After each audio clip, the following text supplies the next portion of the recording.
Hi, everyone. Welcome back. Today is Thursday, June 4th, 2020, and it has been an emotionally charged week for everyone. Like many business owners this week, we have really been thinking about how we can be allies and how we can use our platform to support what's happening in the world. For a moment, we thought maybe we shouldn't have our series this week, but then we realized that now is not the time for us to be silent, but also it's not the time for us to be speaking. It's time for us to listen and learn and educate ourselves on what we can do the right way and how to do it. Our first guest, we are so honored to have Lacrecia with us. She is an amazing woman that we met through our work in the cannabis industry, another industry of many where women and minorities are grossly underrepresented. So have always been drawn to you, Lucretia, and you always seem to enlighten us every time we're with you, and you always know what to say, when to say it. So we're so excited to hear from you. So let's just jump right in. How are you feeling? What has your week been like? What has your month, the year been like? You've been very active out there. Tell us how you're feeling right now. I'm coming at, we're deep in the COVID depression into riot season. So it's been tough. This week has been an emotional roller coaster, and good and bad, lots of tears, lots of excitement, and a lot of fear. Like, it's scary. So there's been a lot of feelings this week, I think, across the board. Agreed. And what actions or things have you participated in that you can make a difference personally right now? For me, I think it's education, a little bit of Facebook rioting, a little bit of spreading information. Also, I'm going to reach out to the systems that be to have these conversations. Before I was in cannabis, I was in nonprofit work, specifically philanthropy. So these topics are very close to my heart. And even in cannabis, I consider that a social justice movement.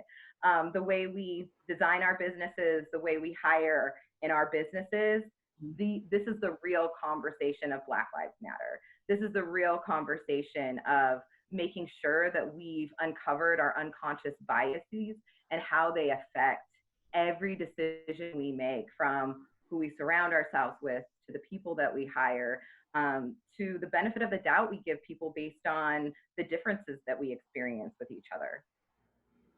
On that topic of conversation, it's been an emotionally charged place on social media, in person, on the streets.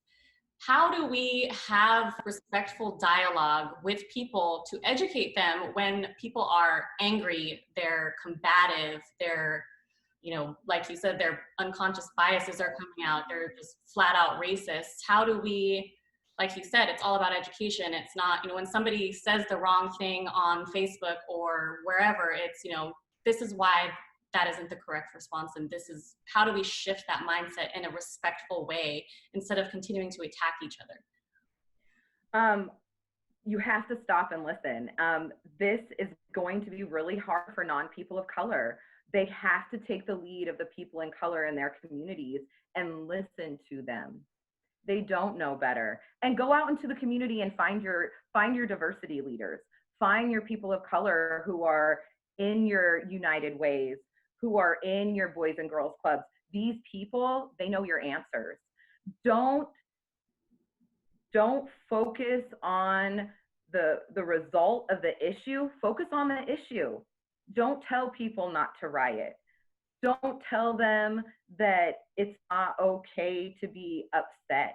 And don't post things giving your opinion about Martin Luther King and the things that he's saying about this movement without understanding the full breadth of our Angela Davises.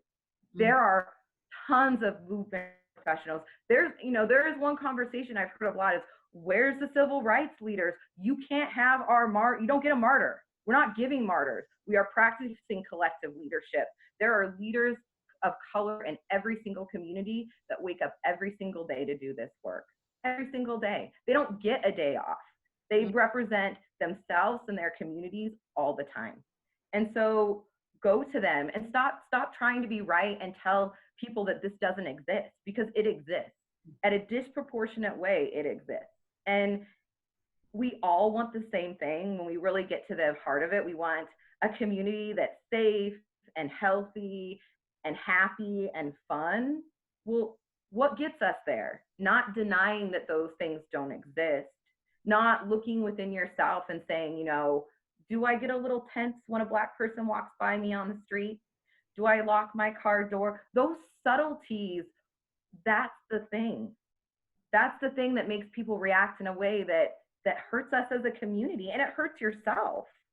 You know, you're responding unconsciously. And I'm, you know, I always like to point out that I'm a person of color who is pale. I am half Black. The African American side of my family is from New Orleans, so I'm more Creole. I'm super light. In addition to the white side of my family is Irish, and so I am very light. I have freckles, and I was also, you know, raised in white culture. I heard those things. You can't tell me what I heard. You can't tell me that I didn't hear, oh, it's too hard to have mixed kids. That's hard. That's hard for the kids. Well, why is it hard? Because of your bias, because of what you think about people of color. And so unpack that shit. Be honest about it. It's okay. Like, nobody's going to hate you for that, but just quit trying to be right. And if a person of color has something to say, just nod your head and say, okay. Quit. And I will say, quit posting about the riots. Yes, the riots are bad. Nobody's condoning hurting people, or I'm not even going to say the destruction of property, because my dad, who, you know, did this work in the 60s and protested the Vietnam War and protested the draft in Chicago, he was like, burn it down. Like, the burn it down comes from somewhere. You know, when we start messing with property values, because that's what the police force is really there to protect, that's when we start having, you know, that's when we get attention. That's when they're like, oh, okay, maybe this isn't working. And it's not working. We've been dumping hundreds of thousands of dollars into policing people when the police don't have they don't have anything to do with people. They can't take them to treatment centers. There's no beds available.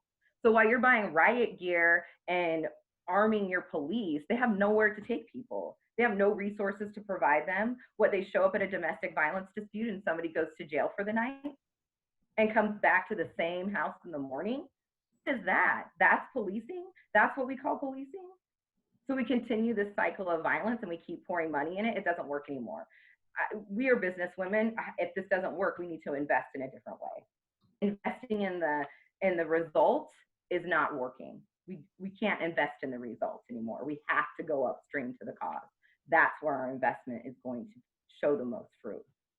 I love that. Yeah, And that makes sense. I think that you touched on the challenge is we all have to take a look at our unconscious biases, and people don't want to do that. So they, you know, reflect on others and get angry and say the wrong things, when it's hard to sit and say, you know, what is it that I do that is counterproductive or racist or unconsciously the things that you mentioned. And it's hard. I mean, and we're not taught to do those things. And, you know, what, to your point about, you know, changing the system, this is not something new. This has been going on for hundreds and hundreds of years. How do we make sure that this momentum that's happening right now, the petitions and the protests and the donations, it's great that it's so visible right now, but we know that America has the attention span of a goldfish, and next month something else might happen and it's going to be in our rear view. How do we make sure that this long-term change happens? What can we do collectively for the long term, in addition to what we're doing right now? It's get involved in your community. I mean, I hate to sound so cliche about it, but fuck national politics, sorry. Fuck national politics right now. Like, they don't get in your local community, find out what are the hiring practice of your police force? What's the makeup of your police force? Are you policing people, or are they getting into communities and understanding what's going on? Get involved in where your tax dollars are going. I mean, I know this sounds overwhelming when we're trying to live our life, but we just got a big giant pause in life. And I think this moment right now is kind of reminding us, it can remind us about what's important. And it can be a real amazing time for us to be really honest about how we do engage in the local way. How do we understand our local police force? How do we understand, our local politicians and their views? And what are Black lives saying about what they need to make that community better? How are we investing? I don't understand why every state school doesn't offer free college to their students. Why don't we do that? Why? That's the benefit of the community. That's an investment. That's an investment I want. I don't want another armored truck. I want to send 3 kids to college in the state. Right. Agreed. That's how you get involved. Understand, learn what you're investing in when you pay your taxes, and make sure that it's to the benefit of your community. Why do police forces have larger budgets than school districts? They serve more of the community. That's how. And educate yourself on Black history.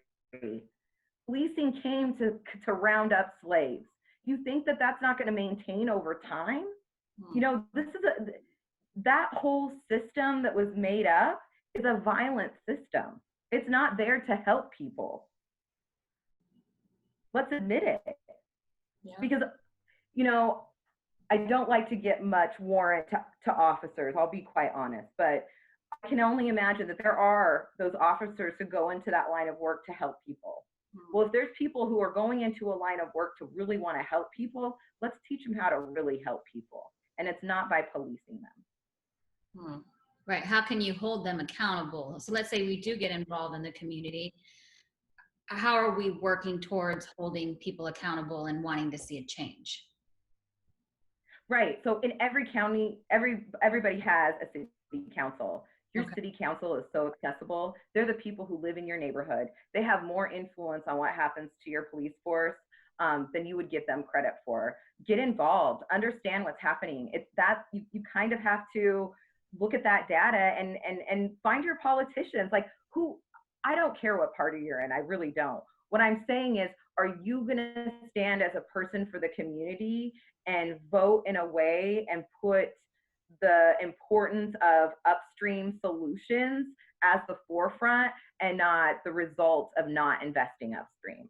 So, that I know it sounds overwhelming, but most people's city council meetings are online. It's not fun, but watch a couple. Get involved. I mean, we watch reality TV, trust me. If you've ever been to a city council meeting, there is so much drama there. It's fun. I mean, there's some entertainment there. There is, get to know your neighbor, have conversations with your neighbor, get to know people who don't look like you. Like, that is the biggest thing. I grew up in Eastern Washington where there weren't a lot of people of color. And I grew up in Hilliard. I felt like it was really tough. I moved to Vegas and I worked at a Boys and Girls Club that was 96% Latino and Hispanic, and the rest was African American. So I had never been around Latino and Hispanic folks before. And it was the most beautiful culture shock I ever got. Like, I never experienced anything like it before. It was so fun to learn about this culture and to be cared for by these women in this culture that it was glorious. Like, the kids would come in with papusa and I would stalk them and their mothers. I mean, it was just like this totally new experience of learning and understanding and getting a really personal experience with what that struggle is. I might not be Latino or Hispanic, but what I saw in my kids makes me fight for that cause too. Like, it totally changed how I orient myself to issues of all people. It made me look at things totally different in terms of our farming industry. I mean, those are the kinds of things that you change perspective on when you really get to know people. And so, I think that's like know your neighbor, get out there, get to know people in your actual community, not the people you grew up with, not just the people you work with, but get out, find an agency to get involved in, find a board that you want to learn more about. There are people doing things all over your city that you're just not aware of, and they would love you to be more involved and learn. And I think that's all we want, is we want to learn, because right now we need to have an open mind and learn to find solutions. The solutions that we need are not ones we've done before in the US. Right. Well, that's a really good tip. I think that that's definitely doable. Yeah. Back to the kids in the Boys and Girls Club. As you are also a mother. I am. How, the next generation needs to continue this cause, this momentum, and do better than we have as a generation. How, as not just you as a parent, but us as adults, how do we educate the next generation on these issues when kids are born? We're not born with racism in our hearts. We're not born with hatred in our hearts. These are things that are taught. Right. So how do we unlearn these things, and how do we properly teach our children, our next generation, the right path forward? I think it's history. I hate to be so, I think we've done a really bad job in the US of teaching American history, and you can look at some of the curriculums that have passed that really don't do a good job of explaining the genocide of people to create the nation that we take advantage of today. And every advantage we have as a nation is on the backs of genocide. And I talk to my son about this, and I think that might be some of the difference, I think, between people of color's homes and non-people of color's homes. Like, we watch Roots when we're like 6, 7. Mm-hmm. We internalize the pain of slavery at a very early age. Right. A very early age. And so, I think that teach your children about other cultures.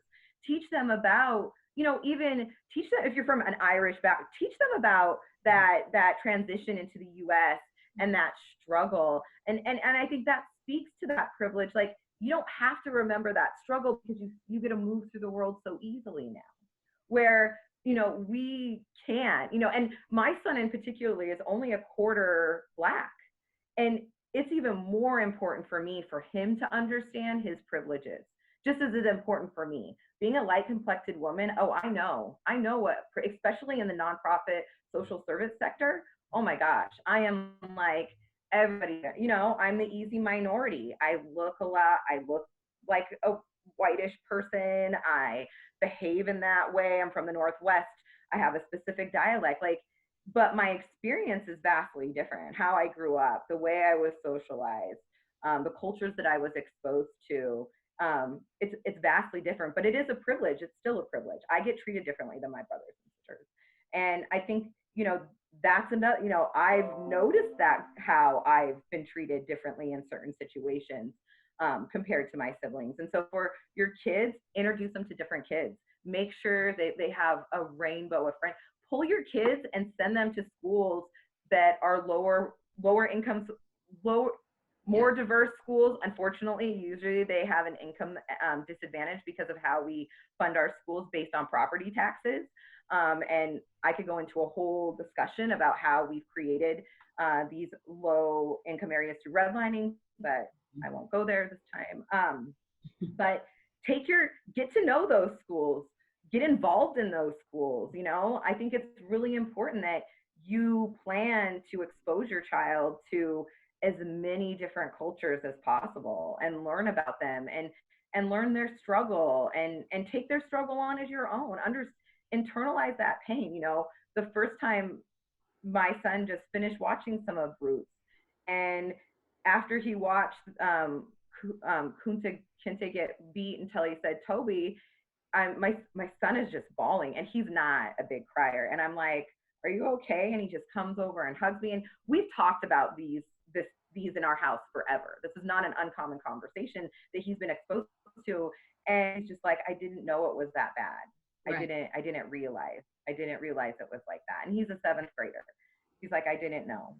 Right. Well, and that there are adults that still don't know. That's why it's it's hard to watch what's happening, and there are things that we don't want to see, but we have to see them to know that this has been going on. This is what's happening. And it just seems like so much because now there's social media, and now it's being live streamed, and now we're seeing it in real time. But you need to see this and understand, just like your son, there are adults that haven't had that experience that your son had. They don't know.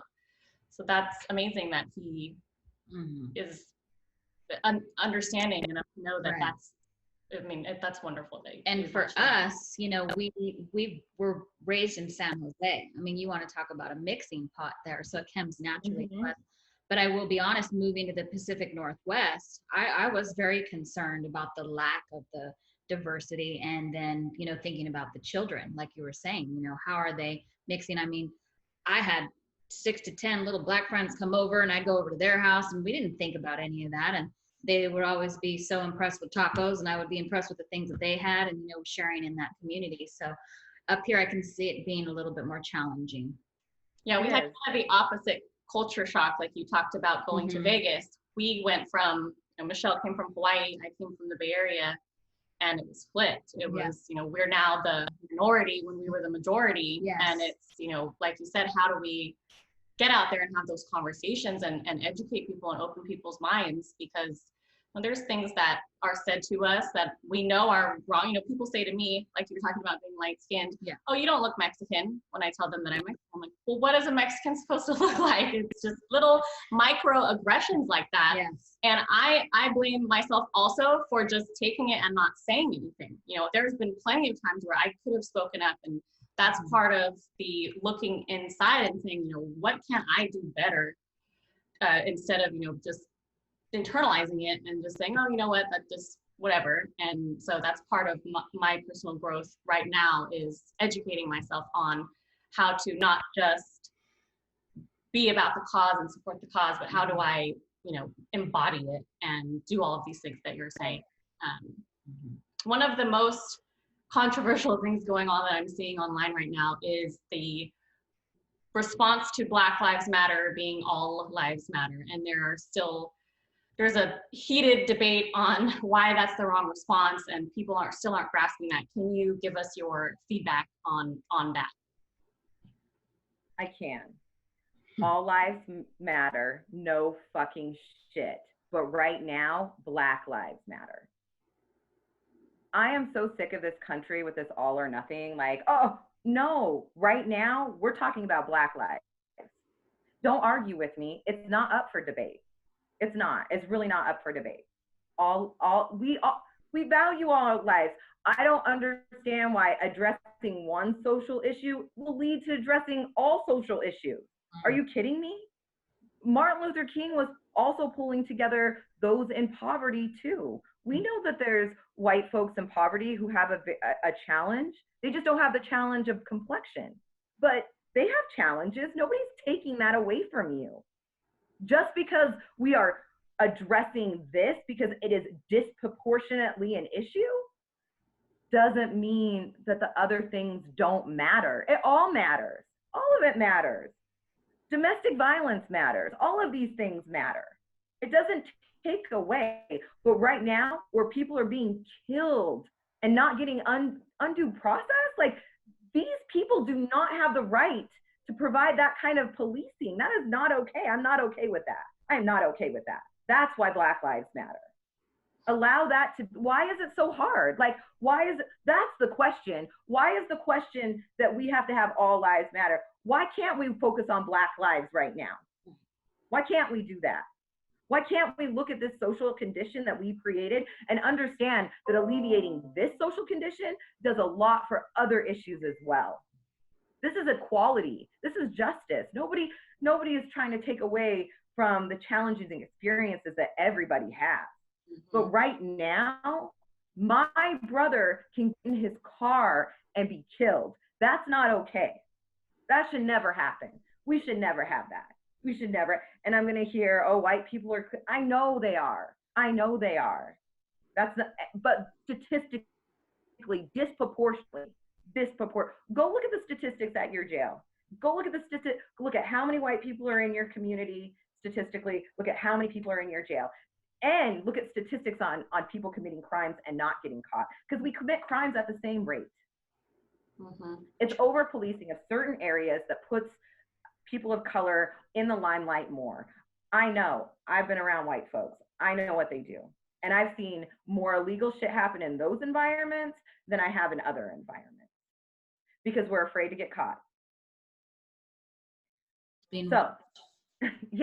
So yes, everybody matters. Everybody has a unique, special, amazing gift to this world. We want to make sure that Black people also get to give that gift to. And you have to understand the history of this country to understand why this is so important, because we're repeating ourselves and it's getting fucking old. This is not new. We've been through this cycle before. The whole country went to war for it. This is not the only difference right now is we don't have brothers and sisters hanging in trees. Right. At least on this movement, brothers and sisters, men and women were hanging from trees. Like, I want people to understand that during the civil rights movement, they were hung from trees, that our activists had their houses firebombed.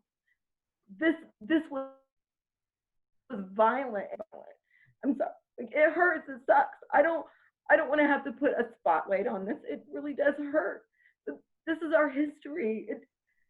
Yes, everyone matters, but we have to understand that we got here somehow and we haven't shaken it all out yet. And we do everybody a favor by figuring this shit out. We do white people a favor. We do all brown people a favor. We do poor people a favor, and we do women a favor. We create a world where our real issues are being met, and we're not. This is not the answer. This does not solve drug addiction. This does not solve crime. This does not solve crime. Sorry. Don't be sorry. We thank you, and we welcome how passionate you are and feel the same. We do. It's been emotional, and we appreciate you being vulnerable with us and sharing your passion. And like you said, I think, I told someone earlier today that dismantling systemic racism is good for all of us.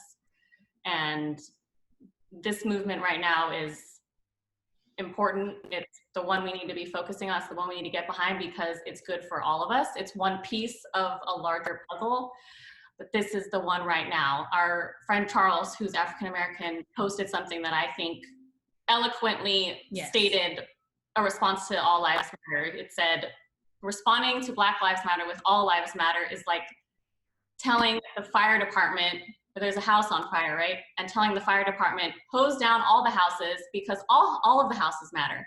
Well, this house is on fire right now. This is the house that needs to be hosed down and focused on. And that was just a simple way to explain. And I wanted to get your feedback on that because I just keep seeing people go at it online about it, and it's tough. And if you stop that fire on that house, you protect all the other houses. Correct. Yes. Yeah. You save all the other houses too. Right. We're all connected. All of these things are a chain reaction, and we're all connected. Yeah. The benefit of one is the benefit of all. Absolutely. I've one last thing I want to touch on, being that we've all are and been and still are in the cannabis industry, and it's something that I'm very passionate about, the disproportionate impact the war on drugs has had on communities of color. And these communities of color sitting in prisons, especially during COVID-19, not having the supplies to stay healthy. And what are your thoughts on what can the cannabis community do to help this cause right now? Because I think that if you are a cannabis business that is making a profit legally, if you are a cannabis consumer that's spending your money in a dispensary, you have an obligation to do something to right these wrongs of the past war on drugs on our communities of color. So what are your thoughts on what the cannabis community should be doing collectively? First of all, as businesses, there's a lot you can do internally. Really understand your hiring practices. And I know in the cannabis industry, it's really hard to focus on those fine details of process. And, I'm a business consultant too, and I spent a lot of time in internal operations. That's where I get fed. But you have unconscious bias trainings for your staff. Make sure you're hiring people who look and behave and bring innovation to your business, because diversity is innovation. So I want to say that you can make a huge impact as a cannabis business and as a business owner by the culture you create internally. You have the opportunity to have an impact on everybody who comes into your business. And that means you can help them understand the social responsibility of business. And that's another thing is the cannabis industry, we need to abolish prisons, period. And that's my personal opinion when it comes to prisons. We don't need them. It's more harm than it is good. And to have a young man, why are they in there? Because of poverty, because they can't get a job. I mean, it doesn't make sense to put a healthy human in confinement to make them unhealthy. And what the cannabis and unfortunately, a lot of the tax systems and the way the cannabis businesses are set up, the growers are not in a position to help. We're not. So they have to help through their hiring practices. But as far as the revenue that they're generating to have an impact, they're not getting that. So for them, they're going to have to focus on their hiring practices. They're going to have to focus on having this really cool impact in terms of culture within their companies. When we look at the cannabis industry as a whole, it's you guys need to lobby for the other states to help them free innocent people for ridiculous crimes. For another thing our government created to make it bad and create a way to imprison people and make a profit. I am going to connect it. If you haven't watched or read the new Jim Crow or watched 13, which is currently on Netflix, it talks about the prison pipeline. People make money to keep people in prison. And it's really easy to pick somebody up on some pot, because we've been smoking pot for a real long time. And when you talk about destructive forces, I'm pretty sure alcohol has a way higher kill rate than cannabis does. So ultimately that's what we can do. We engage in this conversation. We talk about the social justice issues that are relevant to our industry. We force the national associations that we're working with to lobby in other states to make sure that our community members are not in jail for ridiculous drug crimes. And I say drug crimes across the board. I have no idea why we have made it illegal for people to be sick, but that's another ridiculous thing that we can do to help our community members is look at these laws that have to do with drugs and address them and get people help instead of have them complete a system and making this a return on investment when it comes to people's lives and incarceration. Yeah, it's unfortunate. Incarceration is big business in America. Yeah, it sure is. And I think we know intimately what that means for our families. Right. Absolutely. Well, thank you for holding space for us today. I know it's been a rough week and we really appreciate you. There is an overwhelming amount of information and resources right now. If there was one that you would want people to go and look at right now, what would that be?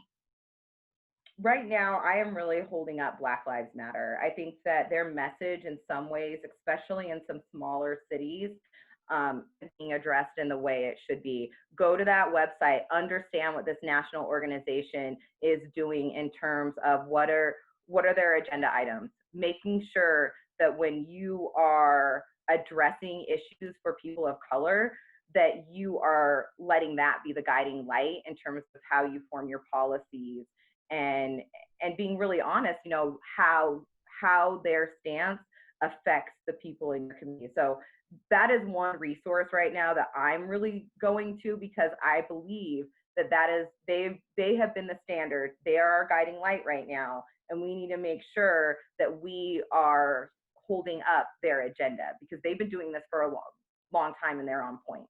Mm-hmm. Great. That's a great resource. And then go into your local communities. There are tons of justice entities in your communities. If you just go, and then this is my trick usually, I go to United Way and I look at their sponsors. You'll usually find some nonprofits there, looking up nonprofits in the area. And there's a lot of justice related nonprofit. And by committee, do you mean at the county level, city level, state level? City level. Get city level. I like city level. I like community level. I like neighborhood level. Go there first. Okay, good place to start. Thank you for that. We'll share. You're welcome. Thank you so much, Lacrecia, as always. Thank you. Yes, we always enjoy your knowledge and wisdom. Thank you. Thank you. Thank you.